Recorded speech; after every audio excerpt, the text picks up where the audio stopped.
दोस्तों, आमना सामना मीडिया में आपका स्वागत है। खैर मकदम है। साध्वी प्रज्ञा सिंह ठाकुर हिंदू दहशतगर्दी की अलामत। अब जब भी हिंदू अपनी पारसाई की कस्में खाएंगे, प्रज्ञा का मुकदमा उनको मुंह चिढ़ाएगा। मारूफ सहाफी सियासी तज्जिया निगार डॉक्टर सलीम खान के कलम से। आप देख रहे हैं आमना सामना मीडिया। वीडियो को शेयर कीजिए, चैनल को सब्सक्राइब नहीं किया है आपने तो सब्सक्राइब जरूर कर दीजिए। पहलगाम हमले के मशरूक दहशतगर्दों के घर बम से उड़ाने वाली कौम परस्त सरकार से सवाल यह है कि मालीगांव बम धमाके में बीजेपी रहनुमा साध्वी प्रज्ञा सिंह चंद्रपाल सिंह ठाकुर के साथ साबिक फौजी मेजर रमेश शिवाजी उपाध्याय, अजय राजा एकनाथ राहिरकर, जगदीश चिंतामन महात्रे, कर्नल प्रसाद श्रीकांत पुरोहित, सुधाकर धर द्विवेदी उर्फ दयानंद पांडे उर्फ स्वामी अमृतानंद देव तीरथ और सुधाकर अवंकर नाथ चतुर्वेदी उर्फ चाणक्या सुधाकर के घरों को कब उड़ाया जाएगा, क्योंकि उनके खिलाफ तो दहशतगर्दी खुद अमित शाह के तहत काम करने वाली एनआईए ने साबित कर दी है। ये लोग दहशतगर्दी की मनसूबाबंदी और धमाका खैज मौत फराहम करने, नेज तरबियत फराहम करने के मुलजिम है। एनआईए वकील ने इस मामले में सख्त से सख्त सजा का तकाजा करते हुए वाज़ेह किया कि वो सजाए मौत भी हो सकती है। एजेंसी ने यूएपीए एक्ट की दफा 16 का हवाला दिया है, जिसके मुताबिक अगर कोई दहशतगर्दाना हमले में मर जाए तो मुजरिमों को फांसी भी दी जा सकती है। अजमल कसाब को इस शक के तहत फांसी दी गई और बईद ने कि जिस फंदे से उसे लटकाया गया था उसी पर साध्वी प्रज्ञा और उसके साथियों को भी चढ़ा दिया जाए। साध्वी प्रज्ञा के खिलाफ शवाहिद का अंबार है। उसने न सिर्फ साजिश की मनसूबाबंदी में हिस्सा लिया था, बल्कि अपनी मोटरसाइकिल एलएमएल फ्रीडम को भी बम धमाके खातिर पेश कर दिया था।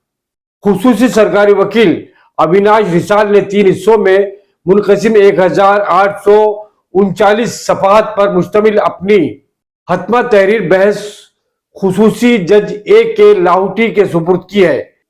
इसके अलावा अदालत को दुरुस्त फैसला सुनाने की सहूलत के लिए इस्तिगासा ने 53 सिफात के अलहदा दस्तावेज भी अदालत के हवाले किए, जिसमें दलाल के तौर पर आला अदालतों के मुख्तलिफ अहकामात के हवाले दिए गए हैं। इससे एनआई की संजीदगी का अंदाजा किया जा सकता है। ये तारीखी मुकदमा सालों तक जारी रहा। इसकी समाअतों के दौरान 17 एनआईए कोर्ट में इस्तिगासा ने 323 गवाहों के बयान दर्ज किए हैं, जिनमें 34 गवाह अदालत में अपने बयान से मुकर गए, मगर प्रज्ञा के वकील इस इनहराफ का कोई फायदा नहीं उठा सके।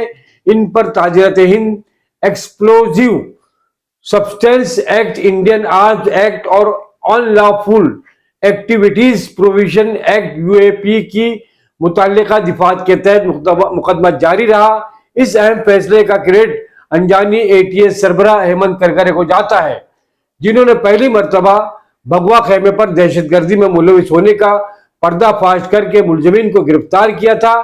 उनकी एंट्री से कबल यह हाल था कि मालीगांव धमाके में महाराष्ट्र की पुलिस ने 100 से ज्यादा मुसलमानों को ही गिरफ्तार करके एसआईएम के चंद साबिक अरकान को मास्टरमाइंड बता दिया था। ऐसा करते वक्त किसी ने यह भी सोचने की जहमत नहीं की थी कि आखिर खुद मुसलमान अपने ही भाइयों का नाहक खून क्यों बहाएंगे।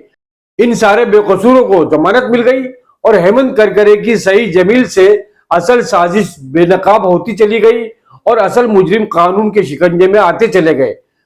2011 में मरकजी हुकूमत को ना जाने क्या सूझी कि उसने इस केस की तफ्तीश एनआईए के सुपुर्द कर दी।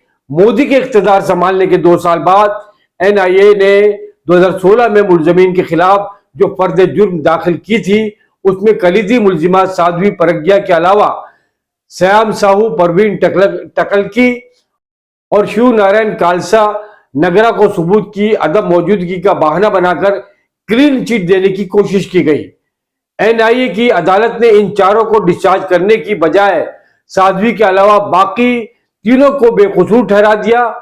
9 साल के बाद मालीगांव बम ब्लास्ट केस में साध्वी प्रज्ञा को क्लीन चिट देने वाली तफ्तीश एजेंसी एनआईए ने यू टर्न लेते हुए कोर्ट से गवाहों के इनहराफ को नजरअंदाज करते हुए 6 बेकसूर अफराद की हलाकत और 100 से ज्यादा लोगों को जख्मी करने की पादाश में UAPA के दिफा 16 के मुताबिक सजा देने की अपील की।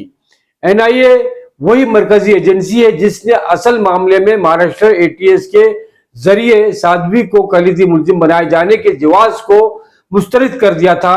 यही नहीं, इसने जो इजाफी चार्जशीट दाखिल की थी उसमें साध्वी के खिलाफ कोई सबूत न होने का दावा करते हुए इसे केस से डिस्चार्ज करने की सिफारिश तक की गई थी।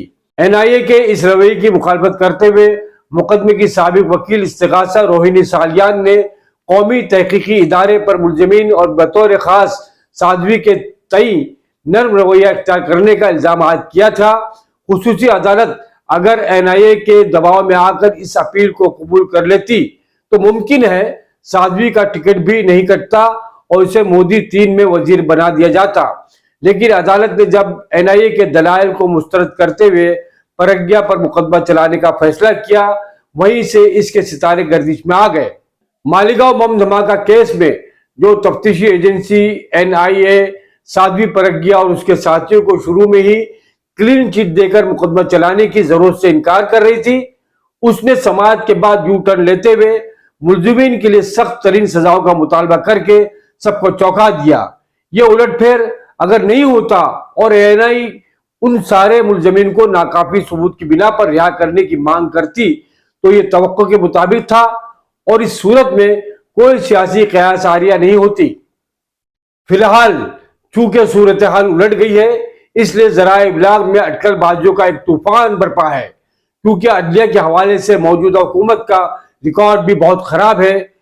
निचली अदालत के तो सारे फैसले सरकारी चश्म आबरू के इशारे पर ही होते हैं। सबसे कवी कयास आराई के मुताबिक राष्ट्रीय सेवक संघ या मोहन भागवत और मोदी सरकार के दरमियान जारी आपस चपकलिश में साध्वी बली का बकरा बन गई है और वजीर आजम इसके जरिए संघ को खतरनाक नतायज के बिलवास्ता धमकी दे रहे हैं। इसका पस मंजर यह है कि बीजेपी तकरीबन 1 साल से अपने तंजीमी इंतखाबात टाल रही है और JP नड्डा की मुद्दत में मुसलसल तोसी हो रही है। हालांकि पिछले इंतखाबात में बीजेपी की अक्सरियत हासिल करने में नाकामी के बाद मोदी जी को ना सही तो नड्डा को शर्म के मारे इस्तीफा दे देना चाहिए था, मगर इनको वजारत पकड़ाकर चुप कर दिया गया। वैसे नड्डा को भी बगैर काम किए एक साथ पार्टी और सरकार दोनों जगह से मुफ्त की तनख्वाह मिलने लगे तो इन्हें क्या एतराज हो सकता है। मोदी और भागवत के पार्टी की सदारत पर झगड़े की कीमत प्रज्ञा ठाकुर चुका रही है। RSS ने बीजेपी की कमजोरियों का फायदा उठाकर पार्टी को अपने काबू में करने के लिए अपनी पसंद का सदर मुकर्रर करने का इरादा किया तो मोदी और शाह और बेचैन हो गए। ऐसे में RSS ने मोदी के सबसे बड़े दुश्मन संजय भट्ट का नाम आगे करके बहुत बड़ी गलती कर दी। अब अगर पार्टी के सदर नागपुर का वफादार हो जाए तो न सिर्फ मोदी को इस साल अक्टूबर में 75 साल की कैद के सबब इस्तीफा देकर सबकदोश होना पड़ेगा, बल्कि शाह जी का मुस्तकबिल भी तारीख हो जाएगा। इसलिए मोदी और शाह प्रज्ञा के जरिए मोहन भागवत को धमकी दे रहे हैं। कल को प्रज्ञा की तरह इनको हिंदुत्व नवाज दहशतगर्दी में फंसाकर न सिर्फ जेल भेजा जा सकता है, बल्कि फांसी के फंदे पर भी लटकाया जा सकता है। समझौता एक्सप्रेस के मुलजिमीन ने मोहन भागवत के खिलाफ बहुत सारे सबूत अदालत में पेश कर दिए थे जो NIA की फर्द जुर्म में मौजूद है। इनकी बुनियाद पर सरसंघ चालक को फंसाना कोई मुश्किल काम नहीं है। NIA की खुसूसी अदालत ने मालीगांव बम ब्लास्ट केस का फैसला फिलहाल महफूज कर लिया है और उम्मीद की जा रही कि जज AK लाहौटी 8 मई को साध्वी प्रज्ञा की किस्मत का फैसला करें। वो अगर फांसी दे दे तो साध्वी इस फैसले को हाई कोर्ट में चैलेंज करेंगी और नहीं तो NIA इसके लिए उच्च अदालत से रुजू करेंगी। इसी अंदरूनी लड़ाई के सबब महाभारत की जंग हुई तो जो बिलाखिर तमाम फरीकीन की तबाही और बर्बादी पर मुंतज हुई। इस आपसी रसाकशी का भी यही नतीजा निकलेगा, लेकिन उसने अभी तक तो हिंदुत्व नवाज दहशतगर्दी को बेनकाब करके सारी दुनिया के सामने पेश कर दिया है और ये शवाहिद हमेशा के लिए अदालती रिकॉर्ड में दर्ज हो चुके हैं। अब जब भी हिंदू अपनी पारसाई की कस्में खाएंगे, प्रज्ञा का मुकदमा उनको मुंह चिढ़ाएगा। मोदी सरकार ने उनकी दहशतगर्दी पर मोहर सख्त कर दी है। यही काम कोई और सरकार करती तो उस पर जानिबदारी और हिंदू दुश्मनी का इल्जाम लगता, मगर अब किसको मुजरिम ठहराएंगे। ये थी दोस्तों आमना सामने मीडिया की खास report. Camera person Shaheen Patel के साथ आपका दोस्त राशिद अजीम अब आपसे इजाजत चाहता है। जय हिंद, जय महाराष्ट्र, अल्लाह हाफिज।